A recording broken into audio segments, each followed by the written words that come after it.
Hola.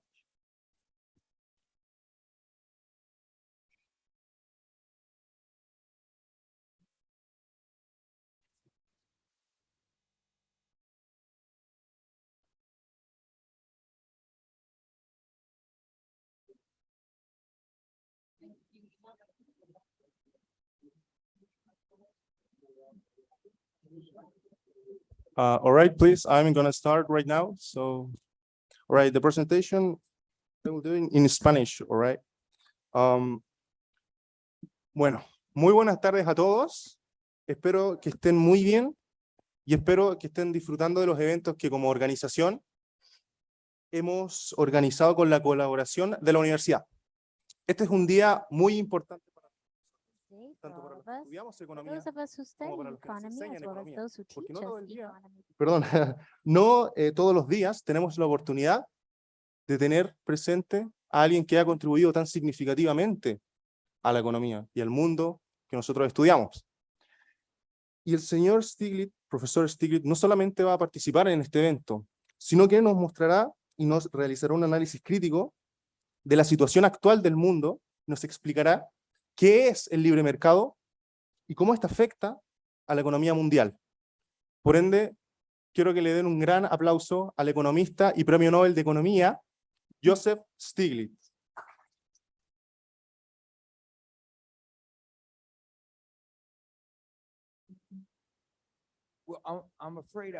Lamento que en una hora no podré hacer todo lo que él ha prometido que voy a hacer y es más, voy a ser un poco más corto en mi presentación para poder tener más tiempo para preguntas, si es que eso está bien para todos ustedes.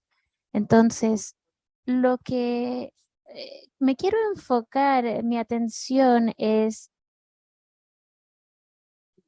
dos ideas. Una es el neoliberalismo, las muchas dimensiones de su fracaso, y la otra es mi visión de la alternativa al neoliberalismo que yo llamo capitalismo progresivo. Así que trataré de definir esos dos conceptos brevemente.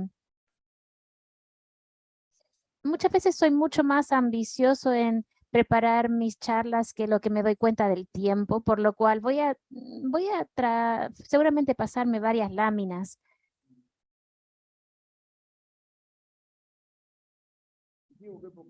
El neoliberalismo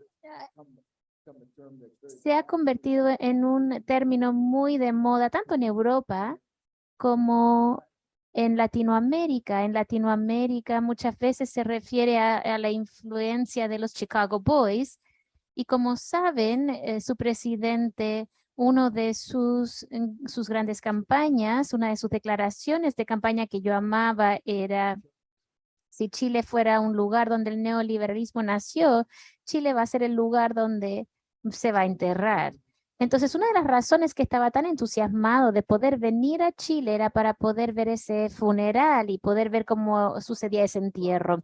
Pero lo desafortunado es que tal vez conocen la expresión que el gato tiene 9 vidas. El neoliberalismo debió haber muerto varias veces anteriormente y pareciera muy difícil realmente poder enterrarlo. Y eso pareciera ser verdadero incluso en Chile. Entonces, es un desafío continuo tratar de enterrar este neoliberalismo y tal vez hablaremos más de por qué ha tenido tanto valor de sobrevivencia.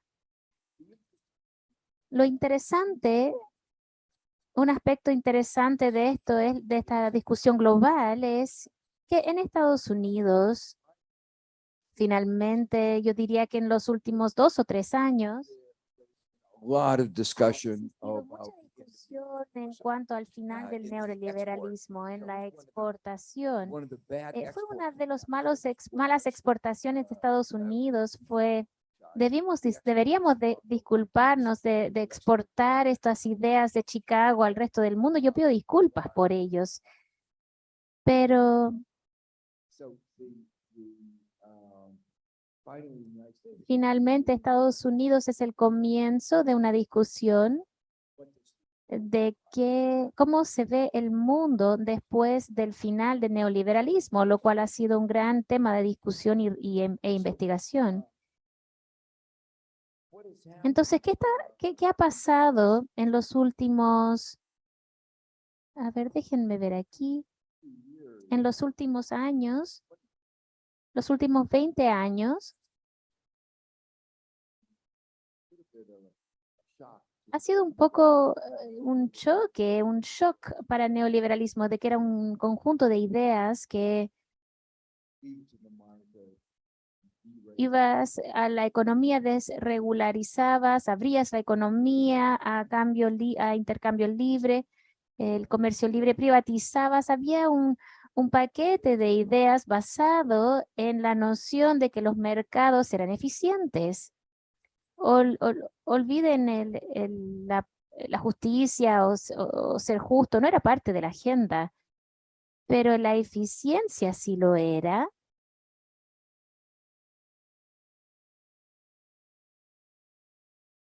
prediction of Las predicciones del neoliberalismo terminaron siendo no reales, no verdaderos. El neoliberalismo que comenzó en Estados Unidos, lo hicimos con el aumento de Reagan en esa época, pero en otras partes del mundo, como aquí, tiene que ver con la influencia de Milton Friedman y los Chicago Boys bajo Pinochet, y en otros países fueron otros, pero era un conjunto de ideas que daban vuelta en ese tiempo. Una promesa era crecimiento económico y básicamente decía: no te preocupes de la inequidad porque va a caer, una economía que va a bajar hasta los demás abajo y este crecimiento va a darle beneficio a todos.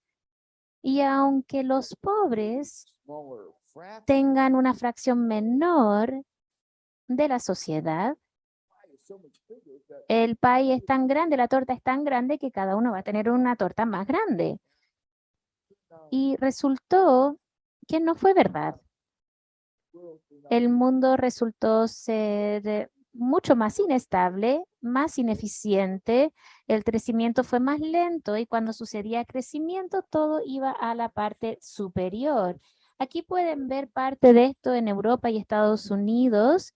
a la parte izquierda es el crecimiento antes del neoliberalismo y en el lado derecho es el crecimiento después del neoliberalismo. Y como pueden ver, el crecimiento se puso más lento, dramáticamente. This is Y este es un gráfico que muestra cómo las cosas están distribuidas. La línea con puntos, la línea de arriba es el ingreso del 1% superior y como pueden ver, se movió bastante hacia arriba y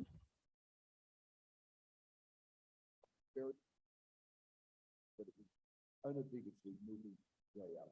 pero se estaba moviendo hacia arriba bastante. Había una línea Looks abajo que se ve como el eje horizontal, pero no es el eje horizontal, es el promedio de ingreso no del 10% de abajo ni del 50% de abajo, sino que es el 90% de abajo de los norteamericanos.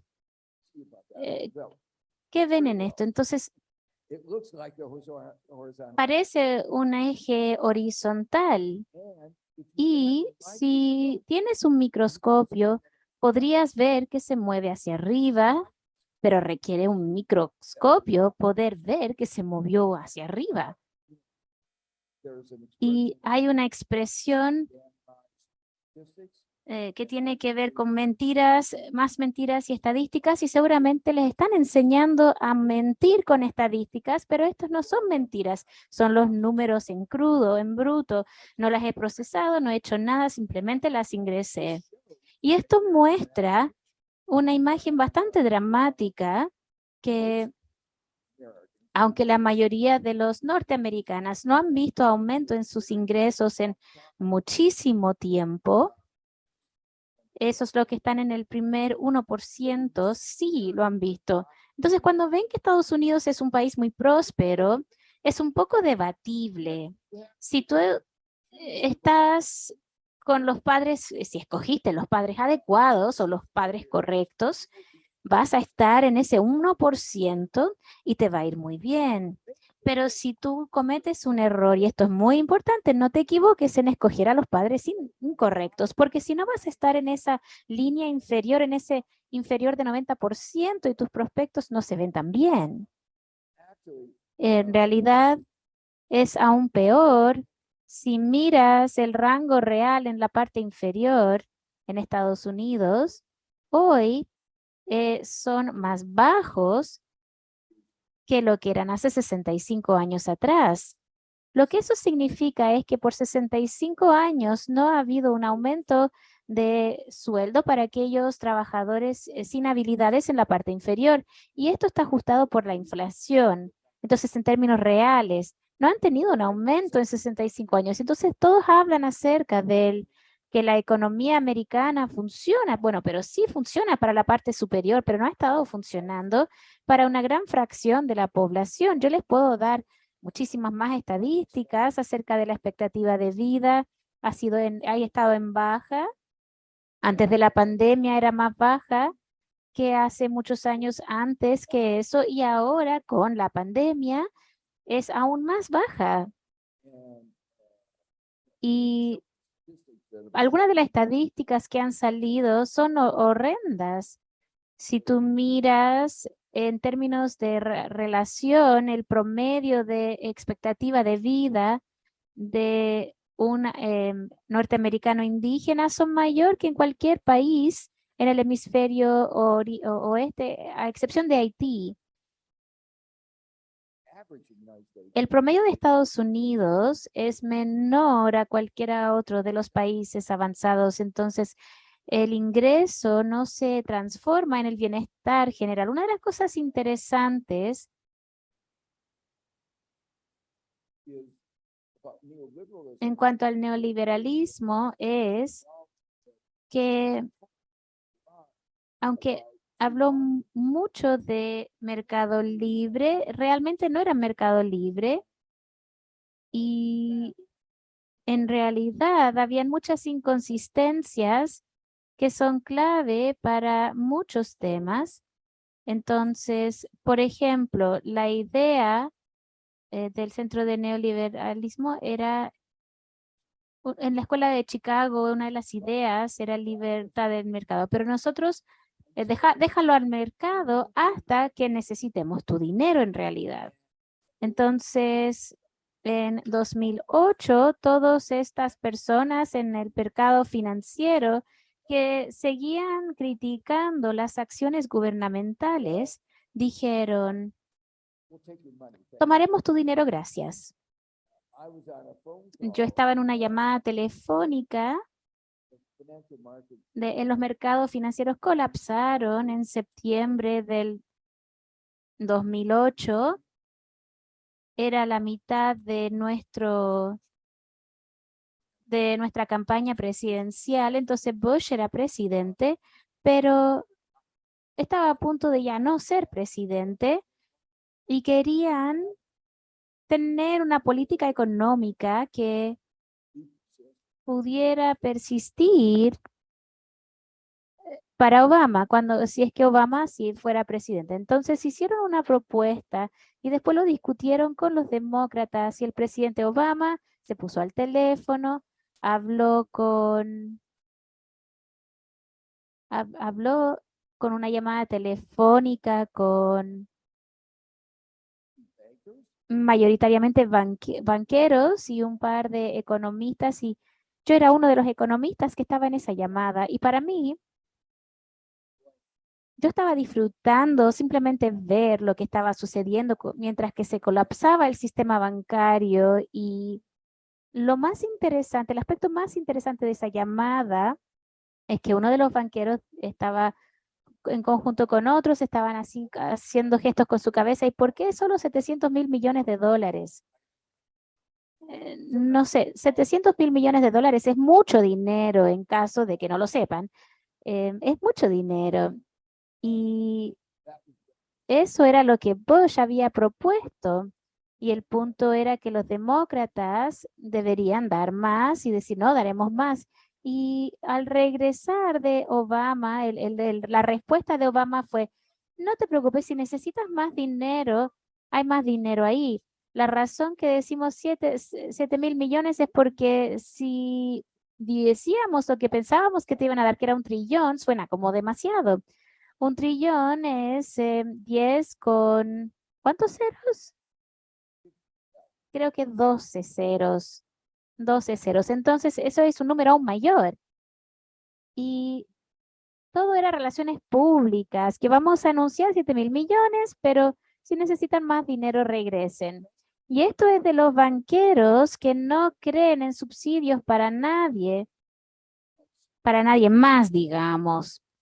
Y eso es lo que siempre vi cuando yo estaba en la Casa Blanca. The other, they talked about También hablaban acerca de la desregulación, pero cuando uno usa esa palabra, tienes que tener mucha cautela. Los mercados no existen en un vacío, siempre operan bajo reglas, leyes, reglamentos, normas. Entonces, ¿cuáles normas y reglamentos? Los banqueros, lo que quieren decir con desregulación, lo que realmente quieren decir es las regulaciones que hacen más rico a los banqueros. Entonces, otro ejemplo era que cuando nadie estaba poniendo atención, los banqueros eran exitosos en cambiar nuestra política bancaria para que cuando un banco se vaya a quiebra, las personas que son pagadas primero son los derivados que son entregados por el banco. Eso era subsidiado. Y era una política que ayudaba al crecimiento.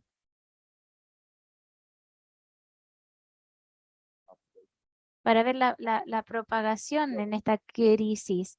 Pero the whole, when they talk about cuando hablan acerca de neoliberalismo, no están realmente hablando acerca de una economía de libre mercado, sino que realmente están hablando acerca de un tipo de economía que está para poder beneficiar a ciertas personas. El tercer ejemplo es como Chile. Este ha sido uno de los países en liberación de transacciones. Acaban de firmar el TPP-1. Tienen un nombre, pero finalmente es TPP-1. Y lo interesante en cuanto a la globalización de la transacción es si realmente es eso de la comercialización global. ¿Qué sería? Sería un acuerdo de no más de 3 páginas de largo. Yo voy a hacer yo elimino mis tarifas, yo elimino mis subsidios y tú eliminas los tuyos. Y eso es todo. Eso es mercado libre, intercambio libre. ¿Tú crees que Estados Unidos alguna vez firmaría este acuerdo de libre comercio? No, no vamos a deshacernos de nuestros subsidios agriculturales, porque obviamente es muy importante para muchos de los países de Latinoamérica que exportan soya y otros productos a Estados Unidos. Nosotros queremos que tú tomes nuestros productos sin tarifas o pero no queremos ser recíprocos. Estas son acuerdos de libre comercio con intereses especiales en Estados Unidos y van mucho más allá de comercio. Y una de las razones que voté TPP cuando fue propuesto inicialmente por Obama era de que tenían una provisión de propiedad intelectual que daba acceso a medicinas genéricas más difíciles, algo que es muy importante en cosas como COVID-19. Y este tipo de provisiones son provisiones que han resultado en personas muriendo de manera innecesaria. Yo lo llamé a una reunión de todos los negociadores de salud en el TPP. Para así poder explicar cómo lo van a cambiar, para esa forma no provocar gran cantidad de muertes a nivel del mundo. Para esa forma dar más dinero a las empresas farmacéuticas que generan los medicamentos. Y todos aparecieron menos uno. Adivinen cuál no apareció. Estados Unidos. Claro está. Ahora, lo bueno aquí de este acuerdo que se acaba de firmar es cuando Estados Unidos estuvo bajo el gobierno de Trump, los demás se reunieron y dijeron, yo en realidad tenía razón y ellos lo creían a partir de este acuerdo. Por lo tanto, el acuerdo que ustedes han firmado no era tan malo como aquel que Estados Unidos trató de implementar en todo el mundo hace algunos cuantos pocos años. Pero hay otro elemento que es muy interesante, que tiene que ver con los acuerdos de inversión, que también fueron parte del Tratado de Libre Comercio entre Chile y Estados Unidos. Estos no tienen que ver con expropiación o quitar los derechos de propiedad, tienen que ver con detener las regulaciones. Pero el derecho a regular es un derecho básico del Estado. Hoy en día, ¿qué queremos regular? ¿Qué es lo importante? En 2008 creíamos que no habíamos regulado a los bancos, pero lo que ahora hemos aprendido es que en realidad tenemos que regular el medio ambiente. El cambio climático es algo real. Es real y ha sido real por 30 años y he trabajado en esto durante 30 años. Creo que el mundo entonces ahora está despertando a la realidad del cambio climático y eso implica que tenemos que tener regulaciones, normativas asociadas al clima, pero estos acuerdos van a ser difíciles de ser aprobados. Lo interesante aquí es que el mayor cambio entre el NAFTA, el Tratado de Libre Comercio entre Estados Unidos, México y Canadá, y el acuerdo que se ha firmado bajo la administración del gobierno de Trump, es que ellos han eliminado estas provisiones, porque Trump Él no hace muchas cosas bien, pero esto es algo que sí hizo bien. Y él pensó que era una especie de inclusión en nuestra soberanía. Así que la eliminaron. Aún así, TPP still has el TPP aún tiene esta provisión implementada. Y creo que lo que es interesante aquí es que Europa ahora está en un proceso undoing en el que está deshaciendo los acuerdos de inversión producto del cambio climático. Y están en el proceso de firmar un nuevo acuerdo con estas restricciones. Por lo tanto, espero que esto les dé una imagen tanto de qué dice que es el neoliberalismo y lo que realmente es, porque no es lo que dice ser.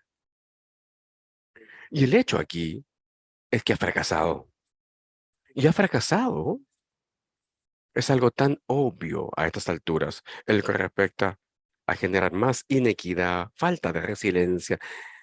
La, hemos tenido una gran cantidad de escasez de fórmulas de leche para bebé. Imagínense eso. Las mascarillas, los test rápidos para el COVID, también hubo escasez. Esto ha socavado incluso la economía estadounidense. Por lo tanto, there is this growth in existe un sentido, un sentimiento de que el neoliberalismo debería estar muerto. Voy a continuar entonces ahora y hablaré un poco respecto de lo que debiera hacerse. He invertido mucho tiempo, ¿ah? Ustedes ya captaron la idea, los elementos fundamentales aquí. describe what went wrong He descrito lo que salió mal, los supuestos equivocados y todo aquello, ¿no? La crítica del modelo estándar what the interesting y lo interesante aquí, un aspecto interesante de todo este debate respecto del neoliberalismo corresponde a que la teoría subyacente que soporta este modelo don't be wrong ya se había demostrado que era incorrecta antes de que incluso estuviese de moda. El neoliberalismo se basaba en la idea de que los mercados de forma autónoma van a obtener resultados positivos. Y eso se basaba, o era la idea básica de la mano invisible que persigue su propio interés con avaricia, ¿verdad?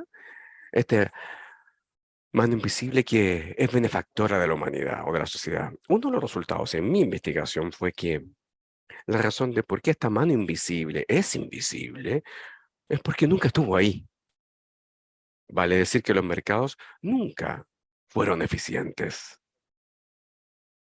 Había información imperfecta, información incompleta, competencia imperfecta, externalidades, bienes públicos. Y la economía moderna los necesita, requiere considerar las externalidades del medio ambiente, de salud. La, la, la gente necesita saber cuáles son los elementos que pueden brindar éxito a la economía. Por lo tanto, los resultados, se ha demostrado entonces que la hipótesis subyacente del neoliberalismo simplemente estaba equivocada. Milton Friedman used to spend a lot of time Mucho tiempo se ha invertido ago en la escuela de Chicago y yo hice varias visitas ahí from I did the seminar where y dicté algunos seminarios en donde explicaba por qué este modelo no era eficiente.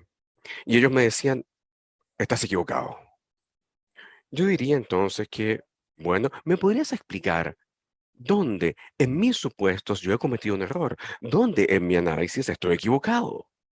Y lo cierto, explíqueme, ¿en qué me equivoqué? A ver, es posible que haya cometido un error. Yo era arrogante un poco cuando era joven, ¿ah? Pero aún así le decía, a ver, cuénteme, explíqueme, ¿dónde me equivoqué? A ver. Y me dijo, yo sé que estás equivocado. Y revisaban este tipo, hacían este ritual, en donde yo presentaba un resultado y él me decía, ¿sabes qué? ¿Estás equivocado? Y yo decía, a ver, explícame, ¿dónde me equivoqué? Y él me decía, no, pero yo sé que estás equivocado. ¿Qué tal? Nuestro debate nunca avanzó mucho en realidad, pero el punto que trato de generar aquí es que muchos de los resultados en donde hay una maximización del valor, esto nos lleva entonces a una forma óptima de organizar una empresa. Les mostré entonces con Sandy Grothman que él estaba equivocado, se lo demostré. En los mercados de capital que son eficientes en lo que respecta a la información, bueno, nuevamente les demostré que estaban equivocados. Entonces, revisamos cada uno de las hipótesis de Chicago y en realidad todas estaban equivocadas. Las ignoraron y me hicieron igual, pues eso no, me hizo sentir bien, pero no tanto. Y sabían entonces que la respuesta, bueno, lo que yo aprendí ahí fue que no tenía que ver con la ciencia económica, tenía que ver con la ideología, tenía que ver con las creencias, que no tienen que ver con la ciencia económica. Entonces, a veces uno se hace la pregunta, ¿por qué esas ideas son tan atrayentes? ¿Por qué tantos países compraron esta idea? Podemos decir que en Chile tuvieron una excusa porque había una dictadura, ¿no? Pero si les hubieran dado la opción de elegir, en muchos países en todo el mundo lo eligieron de manera libre. Y creo entonces que parte de la respuesta es porque eran ideas bastante persuasivas, simples y simplistas inclusive, pero aún así generaban interés. Y esos intereses, por supuesto, tenían mucha fuerza, energía, y esa fuerza se utilizó para impulsar esta ideología. Un elemento importante en lo que me he concentrado en estos últimos estudios tiene que ver con la importancia de la prensa al momento de darle forma al discurso público. Tenemos una prensa que es controlada por unos pocos ricos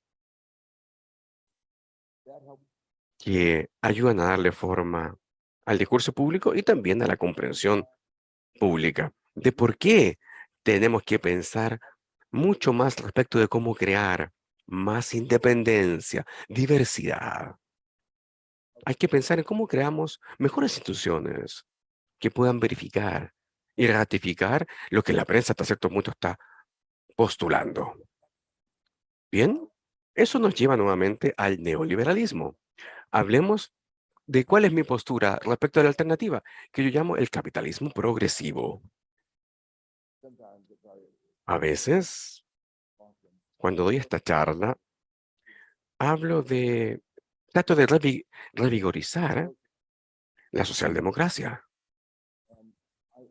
Y creo que la democracia es muy importante, sobre todo ahora que estamos hablando del neoliberalismo. No se puede separar esto, no se puede separar la economía de la política porque, tal como ya les mencioné, los mercados no existen en un vacío, son estructurados por grupos, regulaciones, normativas, y estos grupos y normativas son ejecutadas por las políticas públicas. Y si usted solamente tiene una democracia, entonces va a tener a alguien que guía todas estas normativas y las van a generar solamente para su propio interés. Por lo tanto, debe tener alguna forma de verificación para asegurarse de que estas reglas, regulaciones y estructuras de mercado impacten de manera positiva a toda la sociedad. Bien, denme un segundito, aquí no veo lo que viene a continuación aquí.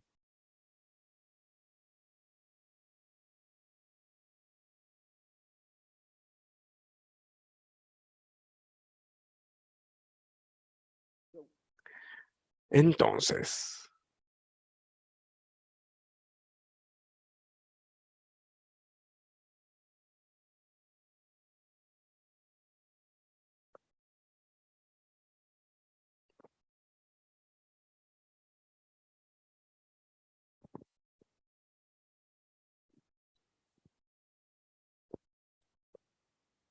mean by, ¿A qué me refiero?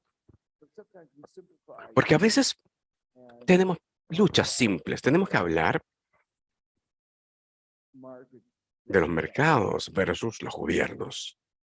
And one of the things that I Y una de las cosas que yo enfatizo muchísimo en este capitalismo progresivo es no solamente se requieren reglas normativas, sino que también es importante tener un conjunto rico de ecología de instituciones, que hasta cierto punto strengthen, have a balance. fortalezcan los mercados, la conexión entre el mercado y el Estado. Y en algunos países hay que fortalecer el Estado, distinto a lo que ocurre en Estados Unidos. Nosotros no hemos podido, porque bueno, nosotros respondimos al COVID-19 tan rápido porque teníamos inversión pública en las plataformas y el gobierno invirtió dinero para asegurarse de que eso se tradujese en una vacuna para el COVID-19 y luego ese dinero invertido en la vacuna se tuvo que trabajar rápido. Entonces aquí tuvo un gran éxito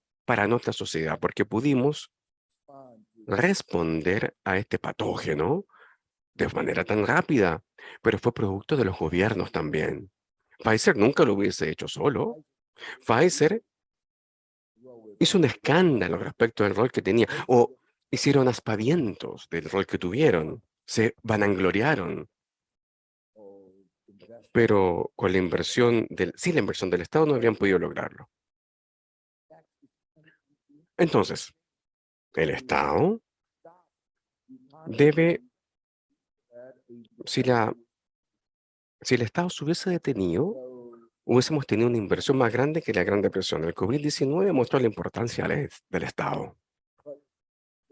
Pero lo que quiero enfatizar y lo que he enfatizado no es que solamente necesitamos al Estado, una acción colectiva, sino que la acción colectiva tiene otras formas, incluyendo también a la sociedad civil. Principalmente porque, claro, el Estado está capturado. Necesitamos una forma descentralizada de acción colectiva para de esa forma, hasta cierto punto, por ejemplo, la ecología de instituciones es un ejemplo que entrega una lista de cotejo que se verifica y revisa entre sí en Estados Unidos. Las ONGs, incluso las cooperativas, tienen un rol muy importante. Estas son instituciones muy diferentes. Los bancos en Estados Unidos no son culpables de tomar riesgo y de la explotación, pero las cooperativas sí lo son. Tenemos grandes cooperativas. El sistema bancario de cooperativas funciona bien y es muy distinto a estos bancos que tienen afán de lucro.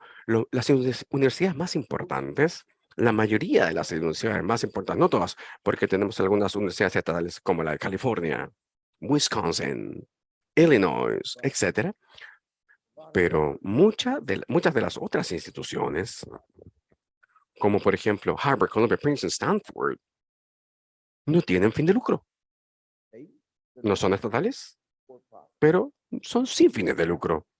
El ejemplo entonces de una institución con fin de lucro es la Universidad de Cone. Y ellos explican muy bien cómo explotar a los demás. Fue tan malo que tuvieron que pagar millones de dólares en multas por la explotación, acusación de explotación. Así que las universidades con fin de lucro prácticamente siempre han estado presentes en Estados Unidos. No quiero decir, o no quiero hablar nada de Chile al respecto, pero prácticamente todas estas universidades son explotadoras. El punto aquí entonces es que el capitalismo progresivo requiere esta ecología tan rica de instituciones y se da cuenta que se requiere mucha inversión pública, se requiere regulaciones, que los mercados por sí solos no invierten tanto como deberían para lo que es el bien público, como la investigación básica, explotación del medio ambiente, explotación de otras personas, sobre todo de los más vulnerables. Entonces, no se les protege. Necesitamos inversión pública regulaciones. Pero también tenemos que tener inversión pública y del mismo modo necesitamos impuestos, pagar impuestos. Y de forma apropiada, de forma equitativa. Así que la noción del capitalismo progresivo es que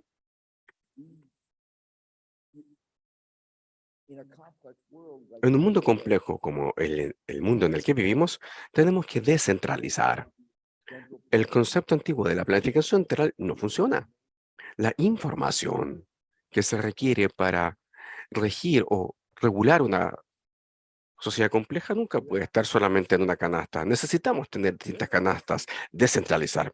¿Y cómo se coordina entonces un sistema descentralizado tan complejo?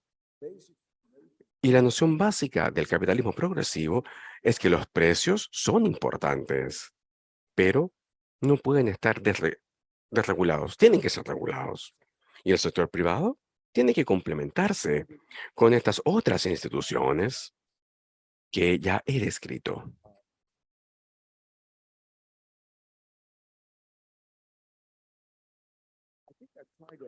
Creo que he destacado aquí,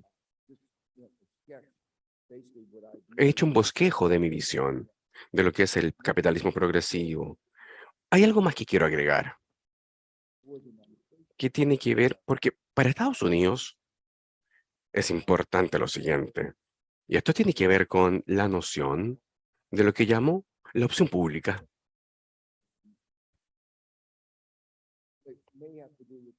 Tiene que ver con la economía política en Estados Unidos, pero es la noción de que los más ricos, el sector público, por lo general siempre puede hacer cosas en competencia con el sector privado.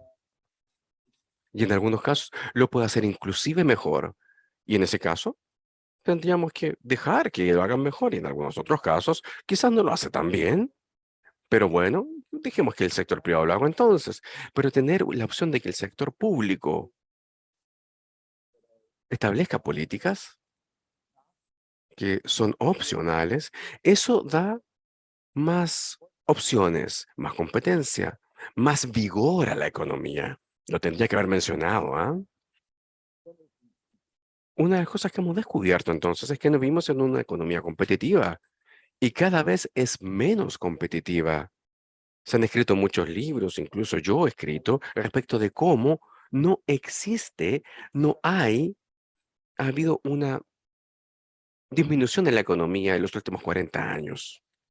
Así que el liberalismo se trataba de mercados libres, libre mercado, pero cuando se sacan las regulaciones, cuando se asegura de que los mercados funcionen, pero quitaron los mecanismos que aseguran que podamos tener competencia. Y este sector tras sector ya no hay competencia. Y la razón de por qué tenemos esta escasez de la fórmula de leche para guaguas es porque solamente una empresa tenía los derechos para hacerlo en Estados Unidos y esa empresa no tuvo la capacidad. Sus fábricas no eran seguras.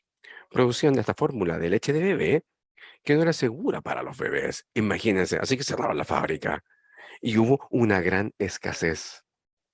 Bien, la opción pública entonces, en el cuidado de la salud, en las pensiones de jubilación, y ahí hay un tema importante aquí en Chile, ¿ah? Los costos de transacción en nuestro sistema de seguridad social son una fracción de lo que existe en el sector privado. Y es mucho más eficiente. Entonces, no es de sorprenderse que el sector privado invierta y que pague grandes salarios, que gaste tanto en publicidad. Si usted va, si usted quiere impactar a la gente, tiene que trabajar ese punto. Y los atrayeron diciéndoles que iban a obtener más, inclusive, de lo que iban a obtener. Y los convencieron de comprar productos malos y eso cuesta dinero. Y gastaron mucho dinero en transacciones de este tipo entonces. ¿Alguien pudiese decir entonces que tenemos aquí un sistema de seguridad social pública que obliga hasta cierto punto a que la gente invierta aquí? Entonces, es eficiente, muy responsable con el consumidor. Pero bueno, Medicare, que es un programa, el programa de salud, generó un debate bastante divertido en Estados Unidos, que tiene que ver con que durante el gobierno, o más bien dicho, durante la elección de Trump en 2016, hubo muchas campañas en donde las personas se levantaban y decían, quiero que el gobierno saque beneficios de mi sistema de salud. Y no se dieron cuenta que Medicare eran programas, y este programa era programa de gobierno. El punto es que eran tan buenas estas publicidades y habían sido tan adoctrinantes de que todo tenía que ser privado que creyeron que Medicare era algo privado. Así que ellos no dijeron que, ellos decían, no queremos que el gobierno le cobre impuestos a Medicare. Entonces, bueno, es un elemento que es un buen ejemplo de lo que estamos conversando. Creo que esta alternativa entonces, o estas versiones, tienen mucho mejores perspectivas para esa forma de crear calidad y eficiencia y crecimiento que el neoliberalismo, que ha sido un fracaso. Voy a hacer una pausa aquí y voy a responder sus preguntas.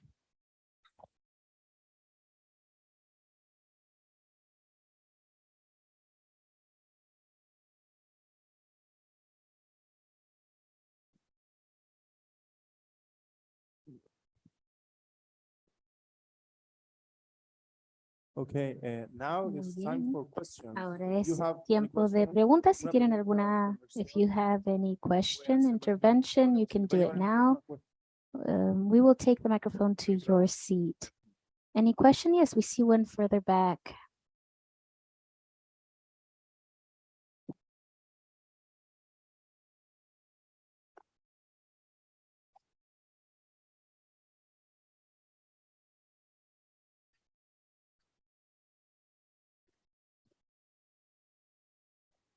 He seems to have turned the microphone off. 1 second, please.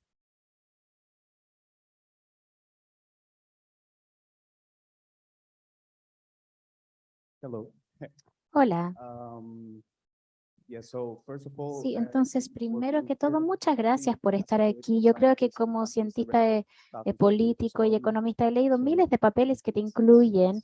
Entonces, es muy bueno poder verte aquí en persona.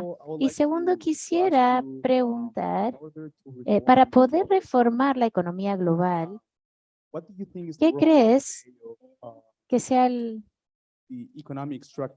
rol de la estructura económica de colonización? Básicamente, ¿cómo pueden países en desarrollo competir con países desarrollados de mejor manera, con mejores estructuras, por mejores condiciones? Por ejemplo, en Chile, desarrollar más nuestras industrias con las competencias que tenemos con los superpoderes globales. La segunda pregunta va más a qué está sucediendo en Chile el día de hoy.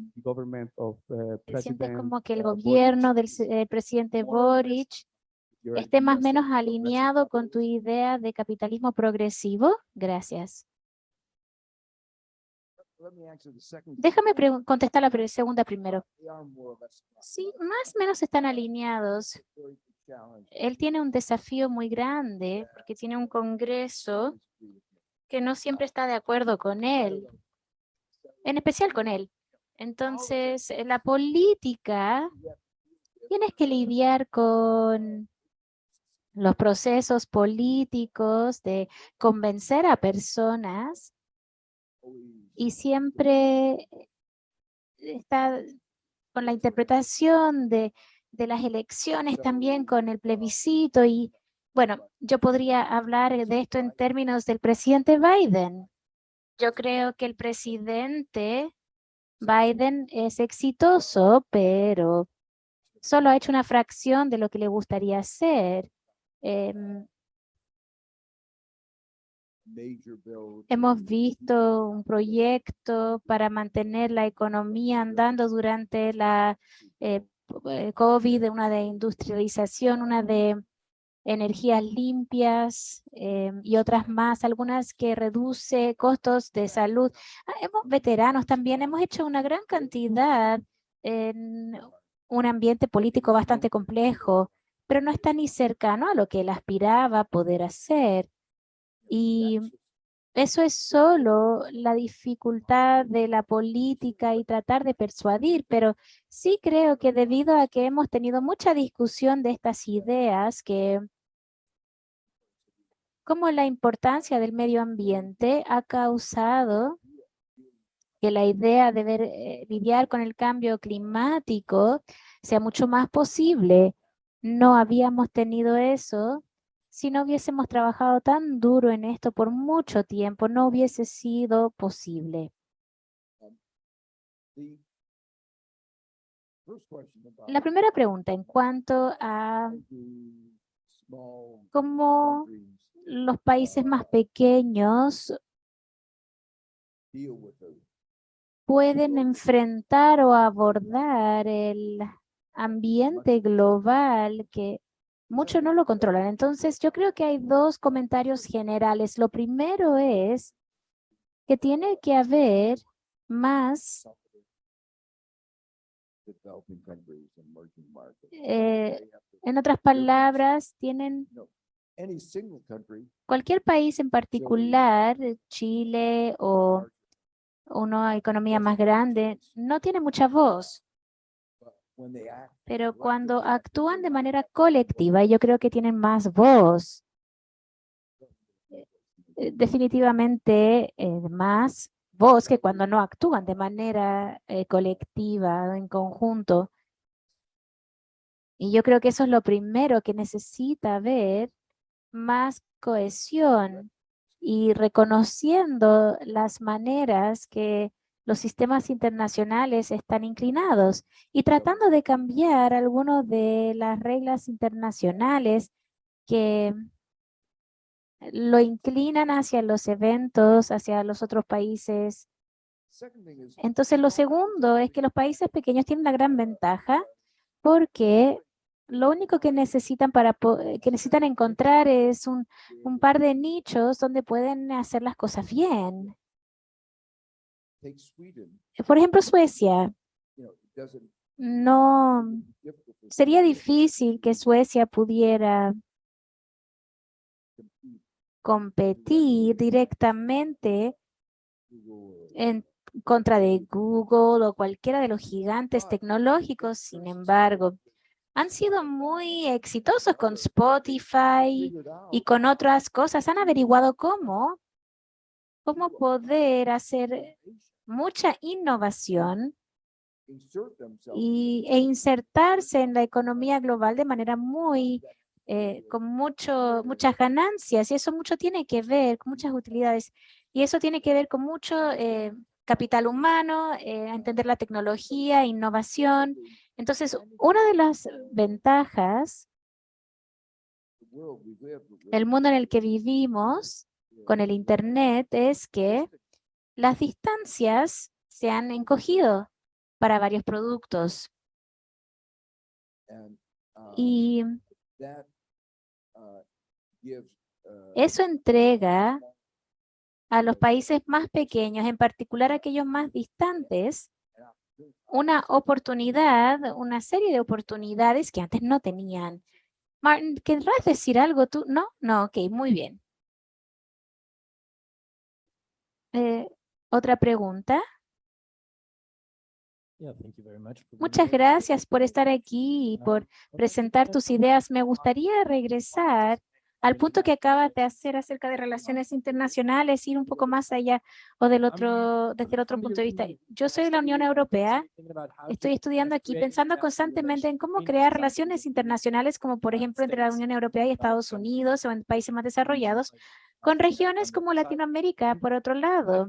Y yo siento que crear mejores relaciones internacionales económicamente hablando no es tan fácil porque no quieres cometer los mismos errores nuevamente de neocolonizar aquellas regiones, de implementar todas las ideas que ya tenemos en Europa y en Estados Unidos y decir, bueno, eso está bueno, deberías hacer eso también. Sabemos cómo deberías crear tu economía, pero por el otro lado, hay algunas personas, o tal vez no suficientes, pero hay algunas personas que quisieran ayudar a esas regiones a poder tener mejoras económicamente hablando y tenemos el problema de que necesitamos promover la parte de medioambiental como el cambio climático y rápidamente y en Europa en este momento por lo menos estamos viendo cómo hacer eso de manera a escala internacional también, entonces cómo poder hacer que otros países se conviertan se involucren más en la protección del clima y para mí se siente un poco como un dilema. Por un lado, no queremos dictar a las personas u otros países, de decirles qué hacer, pero por el otro lado tenemos ciertos objetivos que consideramos positivos para el mundo completo. Entonces, ¿cómo ven el futuro de relaciones internacionales en ese sentido?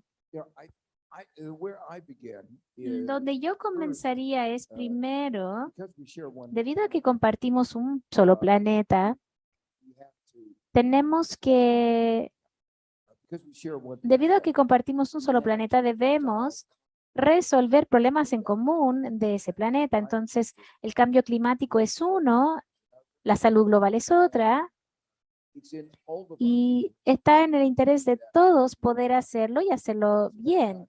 Entonces, eso no es imponer nada sobre nadie. El sur va a sufrir aún más en algunos sentidos que el norte, porque el sur está en la parte tropical y es muy probable que sea afectada la zona tropical. Yo tengo que hacer una advertencia.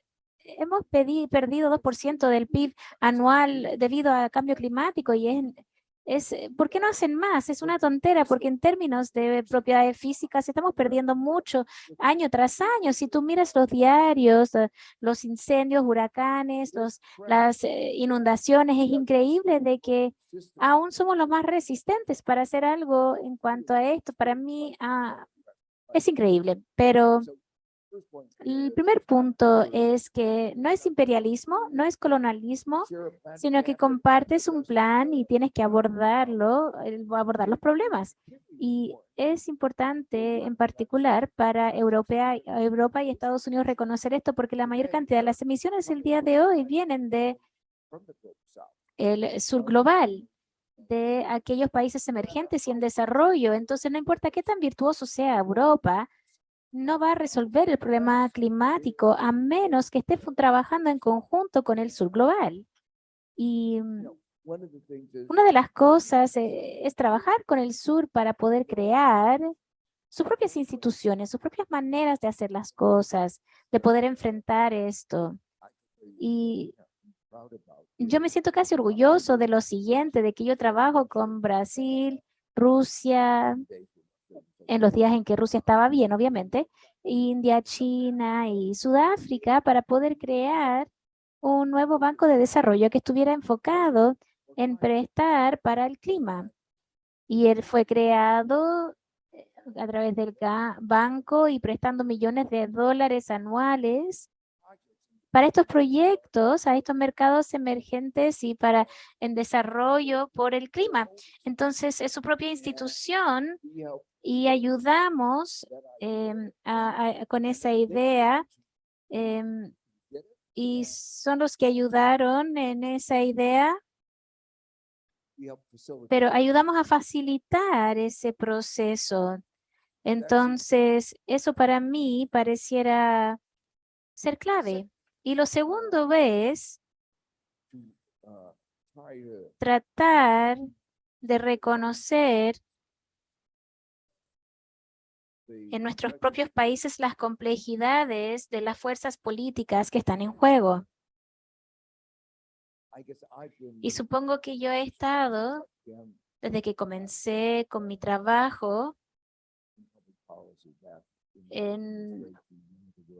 en la administración de Clinton y también después en el Banco Mundial. Está el tema del poder. Wall Street, monopolios.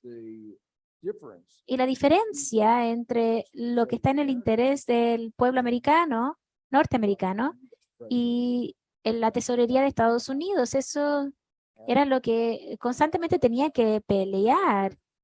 Hay una gran divergencia y una de las batallas principales es tratar de aclarar que tanto en Estados Unidos, lo que estaba haciendo el gobierno norteamericano no siempre estaba en el interés del pueblo norteamericano, para tratar de persuadir al gobierno norteamericano que no estaba haciendo lo correcto y mejorar un entendimiento de otros países de que cuando hacemos algo no culpen a los norteamericanos, o sea, no digan americanos son malos, sino que es un problema de un grupo en particular que está en control de la política en esa área, en Estados Unidos. Una de las cosas feas que sucedió este año fue cuando yo escribí, lo que yo describo en uno de los artículos que escribí, había en la FMI trataron de tomar control, era un intento de poder echar al líder que era muy fuerte con el medio ambiente, tiene mucha fuerza con la pobreza, muy preocupados, pero sin embargo, no le gustaba a muchas personas en Wall Street porque ella era diferente del el rol FMI del que recolecta las deudas para Wall Street. Y ella dijo, ese no es mi trabajo. Y no les gustó. Dijeron, si tu trabajo es el que recolecta el dinero, las deudas para Wall Street. Entonces, la tesorería estuvo del lado, querían echarla, estuvieron del lado de los de Wall Street y quisieron despedirla. Pero algunos de nosotros salimos de Europa y involucramos a personas del Congreso que pusieran presión, personas en seguridad nacional diciendo que sería desastroso si a ella la despiden y ganamos. Entonces, fue un ejemplo donde pudimos luchar en contra de la tesorería. No sucede muy a menudo, por eso lo celebro. Fue algo muy grande, pero muestra que aún vivimos en una democracia en Estados Unidos y las intervenciones de ese tipo sí pueden tener éxito.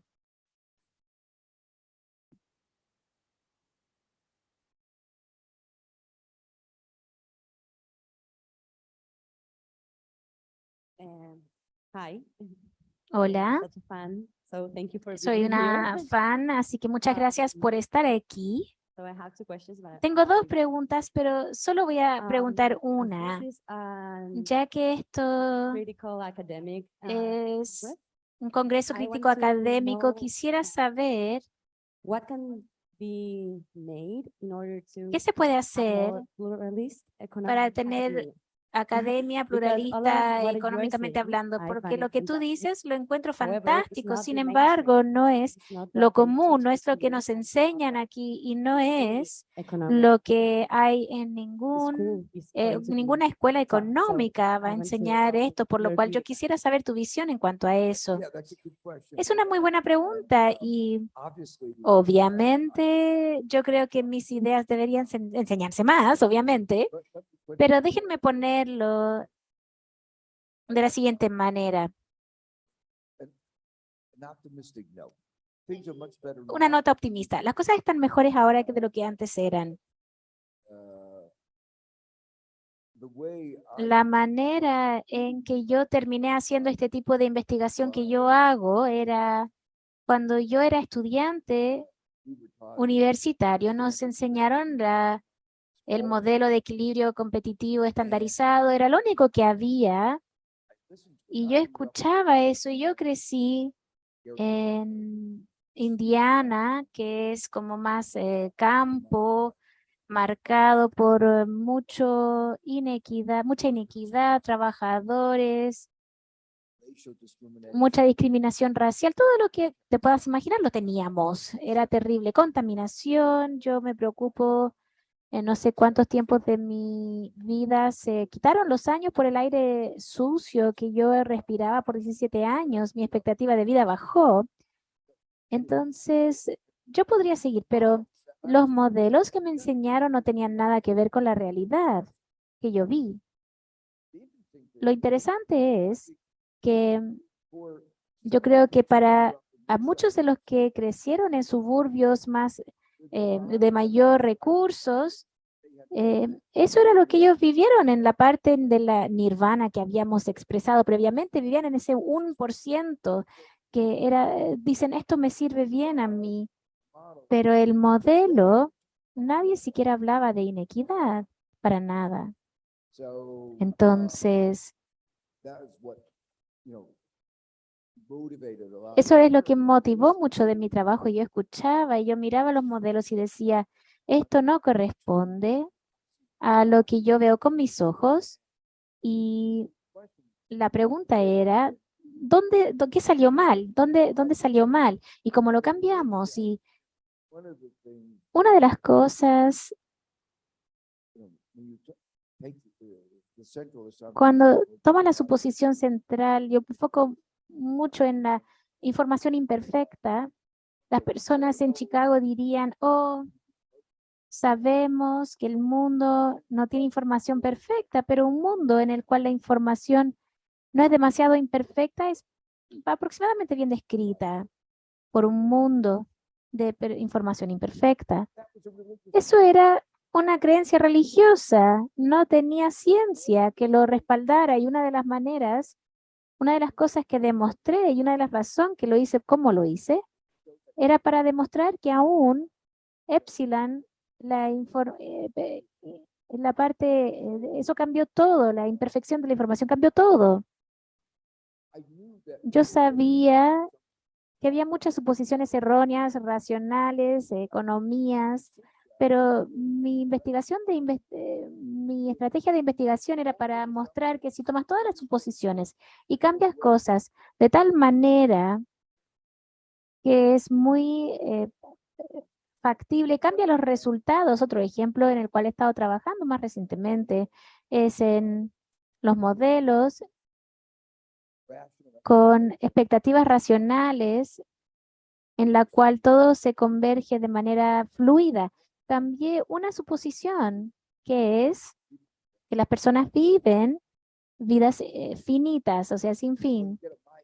Cuando llegas a mi edad te das cuenta de que en realidad te das cuenta de que tienen fin la vida, o sea, no infinitas. Entonces tú te das cuenta más y más de que tiene un fin. Entonces esa es la suposición de que es más factible que las personas que tienen una vida infinita, por ejemplo. Y cambias la suposición de vida infinita a vida finita con fin y todos los resultados cambian. Hay una expectativas racionales que suceden, hay mucha inestabilidad. Entonces, parte de lo que hice fue intentar quedarme lo más posible dentro del marco posible para mostrar de que no era robusto. Entonces, esa es una manera de intentar tener la sabiduría convencional para que pueda moverse esa sabiduría convencional un poco. Estás viviendo en un mundo mucho mejor del que viví yo.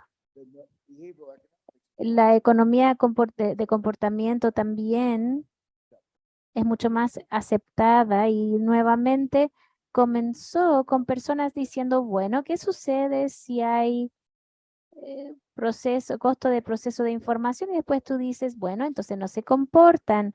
Era como, pero el trabajo más reciente que he llevado a cabo y otras personas también, es decir, mira, nuestras creencias y preferencias están determinadas socialmente.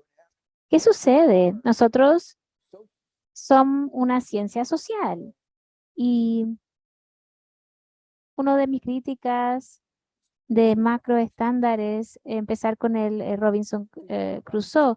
Una de las cosas interesantes es de que no es una sociedad, no debería ser enseñado en ciencia social, una persona no es una sociedad. Y si tú miras a Robinson Crusoe, si tú leíste ese libro, ¿qué sabes acerca de él? En cuanto a, él tenía otra persona llamada Friday, Viernes, y su relación con Viernes no era una relación de mercado. ¿Qué tipo de relación era? Era básicamente uno de poder. Y había muchas preferencias, creencias que estaban sucediendo y aprendizaje también. Entonces supongo que mi respuesta sería, no conozco la respuesta completa de cómo puedes moverte en la dirección. Sin embargo, yo creo que una de las maneras es lentamente y trabajando primero dentro del paradigma y mostrar que el paradigma no es robusto. Y de segundo es ver eso, empezar a empujar los límites, incluyendo cosas que se tomaron como exógenos y hacerlas endógenas y molestar a los profesores lo suficiente para lograr que por lo menos entreguen cursos e incorporen estas cosas.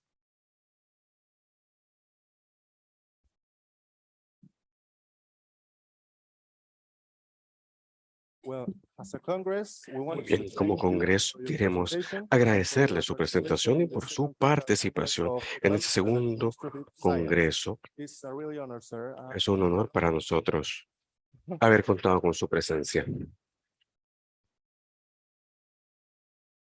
Bueno, muchas gracias a todos los que vinieron. Espero Thank you que very much for all of the ones who have come here. I hope you have liked this presentation and this Gracias a todos por Congress su is coming asistencia. to an end. Thank you very much for your presence here.